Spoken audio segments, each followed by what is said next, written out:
Hello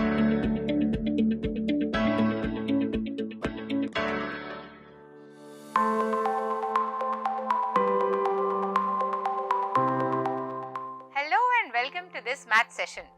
Today we are going to study about zeros of a polynomial. चलिए पहले ये बताइए, आप अपने आसपास बहुत सारे इंफ्रास्ट्रक्चर्स देखते होंगे, जैसे बिल्डिंग्स हैं, ब्रिजेस हैं. क्या उनकी शेप्स पर कभी ध्यान दिया है? और क्या कभी उनकी शेप्स में कुछ कर्व्स भी नजर आए हैं आपको? आइए देखते हैं. तो ये फ्लाईओवर्स बहुत कॉमनली दिखते हैं. देखिए इसमें कैसे कर्व्स बन रहे हैं, है ना? और अगर बात करें ब्रिजेस की, तो ब्रिजेस में भी हम कर्व्स देखते हैं. अब इसे देखिए, ये एक वाटर फाउंटेन है. क्या इसमें भी कोई कर्व है? वाटर का पाथ भी तो एक कर्व ही है ना. तो जब ऐसे इंफ्रास्ट्रक्चर्स बनाए जाते हैं तो इन्हें बहुत केयरफुली प्लान किया जाता है. इंजीनियर्स इन कर्व्स को पॉलिनोमियल्स की हेल्प से पहले ग्राफ पर प्लॉट करते हैं, कुछ इस तरीके से, और फिर इनकी कंस्ट्रक्शन होती है ना इंटरेस्टिंग. अब यहाँ पर हमें दो बातें समझनी है. जो पॉलिनोमियल है उसकी जो वैल्यू है वो कांस्टेंट नहीं रहती, वो चेंज होती रहती है. क्यों ऐसा होता है? क्योंकि भाई पॉलिनोमियल किसका बना होता है? वेरिएबल्स का ही तो बना होता है ना. अगर हम बात करें px, so this is a polynomial in variable x. जैसे जैसे x की वैल्यू चेंज होगी वैसे वैसे पॉलिनोमियल की वैल्यू भी चेंज होगी, तभी हमें इस तरीके के कर्व्स मिलते हैं. एक और बात ध्यान देंगे, पॉलिनोमियल कुछ पॉइंट्स पर जीरो भी हो जाएगा. जैसे फॉर एग्जांपल इस कर्व को देखिए, यहाँ पर दो पॉइंट्स ऐसे हैं जहाँ पर पॉलिनोमियल की वैल्यू क्या है?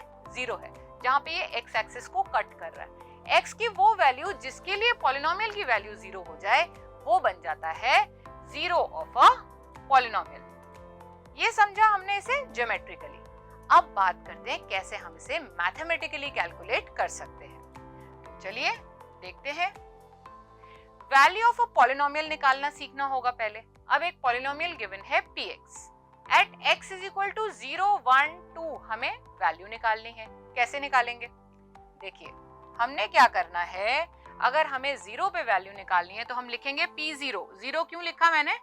क्योंकि मैं x इज इक्वल टू 0 पे इसकी वैल्यू निकालने वाली हूँ. उसके बाद पॉलिनोमियल में जहां जहां पे x है वहां वहां पे मैं 0 डाल दूंगी और मेरी पॉलिनोमियल की वैल्यू निकल आएगी. ठीक है, इट्स इजी. अब देखते हैं पॉलिनोमियल की वैल्यू 1 पे क्या होगी. सेम वही करेंगे, x की जगह पे डाल देंगे 1. तो चलिए जल्दी जल्दी आप भी कैलकुलेट करिए मेरे साथ और बताइए क्या आंसर आ रहा है. यहाँ पे हो जाएगा 10 minus 4 minus 3 which is 10 minus 7 which is 3. So the value of polynomial at x is equal to 1 is 3. अब p2 क्या होगा? पॉलिनोमियल की value at x is equal to 2 कैसे निकलेगी? जब आप इस पॉलिनोमियल में x को 2 पुट कर देंगे. ये टास्क आपके लिए, आप करेंगे ये खुद, है ना. एक और एग्जांपल देख लेते हैं. ये है x minus 1 पॉलिनोमियल px. अब आपको इसकी वैल्यू निकालनी है एट 0, -1, 1. आइए देखते हैं क्या निकलेगा. वेरी सिंपली, जहां जहां पे x है वहां वहां पे पहले हम डाल देते हैं 0. तो 0 minus 1 हो गया -1. बात करते हैं -1 पे इसकी वैल्यू की, तो -1 हो गया -2. बात करते हैं 1 पे इसकी वैल्यू की. अब ध्यान दीजिएगा, 1 - 1 क्या हो गया? 0. यानी कि पॉलिनोमियल की वैल्यू क्या निकल आई? 0 निकल आई. x की वो वैल्यू जिस पे पॉलिनोमियल की वैल्यू 0 हो जाए वो हो जाता है 0 ऑफ अ पॉलिनोमियल. यानी कि यहाँ पर x is equal to 1 becomes the 0 of this polynomial. Right. तो इसके साथ साथ हम डेफिनेशन पे ध्यान देते हैं.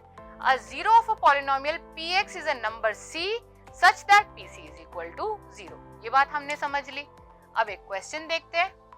Verify whether -3 is a zero of y square plus y minus 6.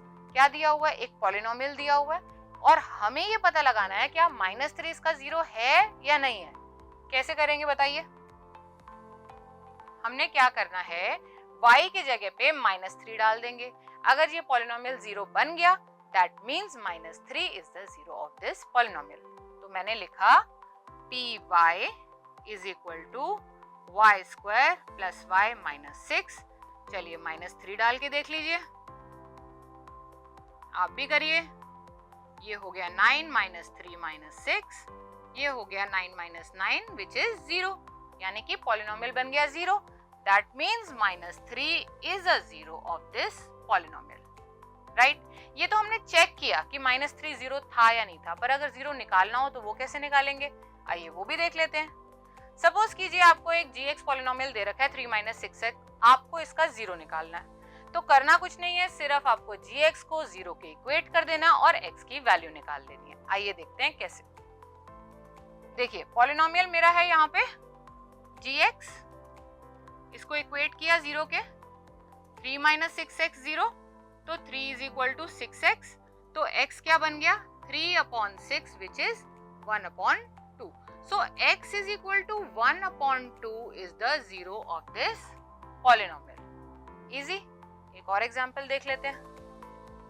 देखिए qx दिया हुआ है 3x² - 1। अब क्या करेंगे, तो वही हमें जीरो के इक्वेट करना पड़ेगा। अब है हमारे पास qx, so qx equal to 0, तो 3x² - 1 इक्वल टू 0, तो ये हमारे पास क्या आ जाएगा 3x² इज इक्वल टू 1 और x² क्या आ जाएगा 1/3।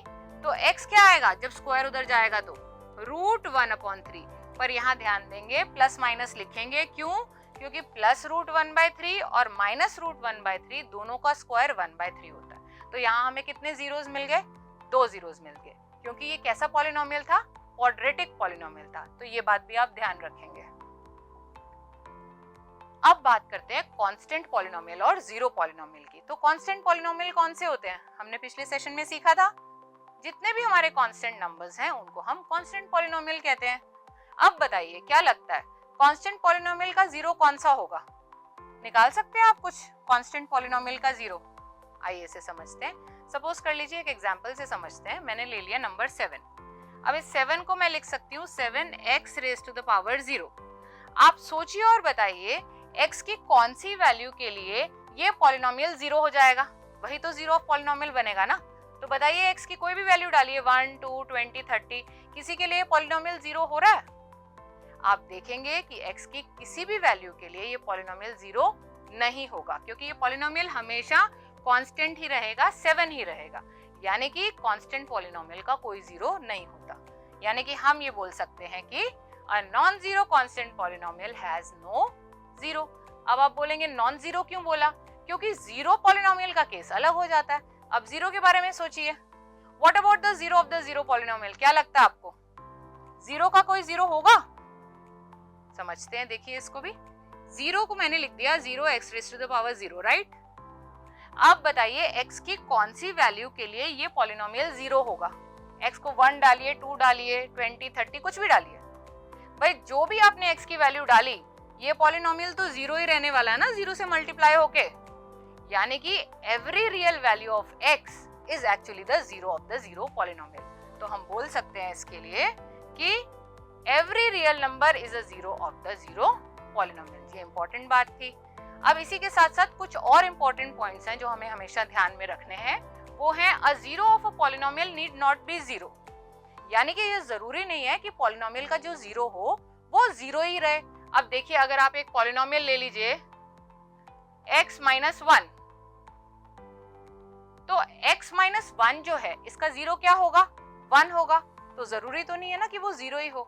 इसी के साथ साथ दूसरा पॉइंट भी देखते हैं, zero may be a zero of a polynomial. अगर हम बात करें 6x की, तो यहाँ पे जीरो क्या होगा, x इज इक्वल टू 0 होगा। तो यानी कि 0 0 का पॉलिनोमियल हो भी सकता है ना। अब एक और बात ध्यान देते हैं यहाँ पर, every linear polynomial has one and only one zero. Linear polynomial यानी कि जिसकी डिग्री 1 हो, जिसकी भी डिग्री 1 होगी उसके कितने जीरो होंगे, एक ही जीरो होगा। ऑलराइट। और ऐसा भी हो सकता है कि polynomial can have more than 1 zero. अगर हम पॉलिनोमियल ले लें x² - 1, तो जरा x को 1 पुट करिए, जीरो आ गया। और अगर x को -1 पुट करते हैं तो भी जीरो आएगा। तो यानी कि 2 जीरोस हो गए ना। तो polynomial can have more than 1 zero. तो ये कुछ इंपॉर्टेंट पॉइंट्स थे, हमारे लिए समझने जरूरी हैं। और अब मैं आपको यहाँ पर छोड़ती हूँ, एक टास्क है आपके लिए। Please do it in your notebooks and I will meet you in another interesting session. Till then, take care of yourself and happy learning.